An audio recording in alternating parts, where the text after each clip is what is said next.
بسم اللہ الرحمن الرحیم۔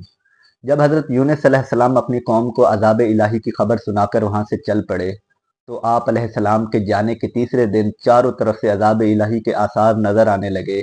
آپ علیہ السلام کی قوم کے لوگ حضرت یونس علیہ السلام کی تلاش میں نکلے تاکہ ان سے درخواست کریں کہ وہ اللہ تعالیٰ سے عذاب کو ٹالنے کے لیے دعائیں مانگیں، لیکن حضرت یونس علیہ السلام انہیں نہیں ملے۔ قوم کو یقین ہو گیا کہ اب اللہ تعالیٰ کا عذاب ضرور نازل ہوگا، لہٰذا انہوں نے فوراً اپنے نبی کے ساتھ بدسلوکی پر ندامت کا اظہار کیا، پھٹے پرانے کپڑے پہن لیے، جانوروں کے بچوں کو ان کی ماؤں سے الگ کر دیا، مرد، عورتیں اور بچے رو رو کر عاجزی اور انکساری کے ساتھ اللہ تعالیٰ سے عذاب ٹالنے کی دعائیں مانگنے لگے۔ جانور اپنے بچوں سمیت آوازیں نکالنے لگے اور بڑا رکت آمیز منظر پیدا ہو گیا۔ اللہ رب العزت کی رحمت جوش میں آئی اور اس نے قوم یونس پر آنے والے عذاب کو ٹال دیا۔ قرآن مجید میں ایک آیت ہے، کوئی بستی ایسی نہیں جو عذاب الہی دیکھ کر ایمان لائی ہو اور اس کا ایمان لانا اس کے لیے فائدہ مند ثابت ہوا ہو سوائے قوم یونس کے۔ پس وہ لوگ ایمان لے آئے اور ہم نے انہیں ایک مدت تک دنیا کی زندگی سے فائدہ اٹھانے کا موقع دیا۔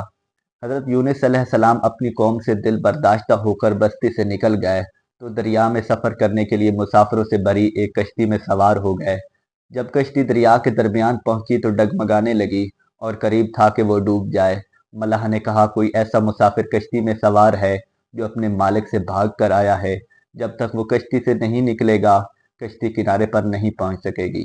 کشتی میں سوار افراد میں سے کوئی بھی اپنے آپ کو مالک سے بھاگنے والا تصور نہیں کر رہا تھا۔ آخر کار مسافروں نے آپس میں مشورہ کر کے یہ طے کیا کہ قرعہ اندازی کر لیتے ہیں، جس کا نام قرعہ میں سے نکلے گا اسے دریا میں پھینک دیں گے تاکہ باقی مسافر اپنی منزل تک پہنچ سکیں۔ چنانچہ قرعہ اندازی کی گئی تو قرعہ میں حضرت یونس علیہ السلام کا نام نکلا۔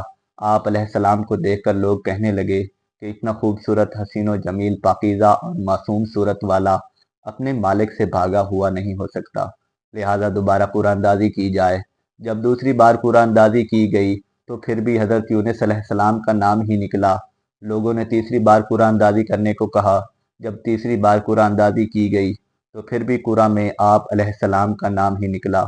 آپ علیہ السلام فوراً سمجھ گئے کہ اپنے مالک سے بھاگا ہوا غلام میں ہی ہوں، کیونکہ میں اللہ تعالیٰ کی اجازت کے بغیر اپنی بستی سے نکل آیا ہوں۔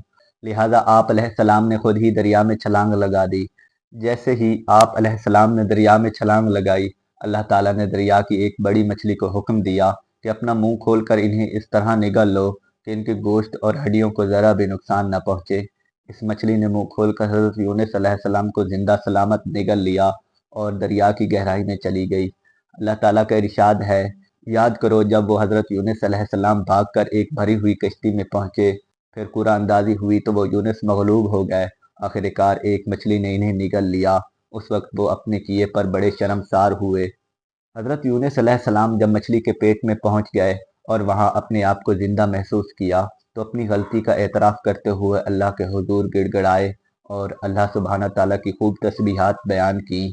جب آپ علیہ السلام نے اللہ تعالیٰ کی تسبیح کے ساتھ دعائیہ کلمات کہے تو اللہ سبحانہ تعالیٰ نے آپ کی دعا کو فوراً قبول فرما کر آپ کے غم سے نجات عطا فرمائی۔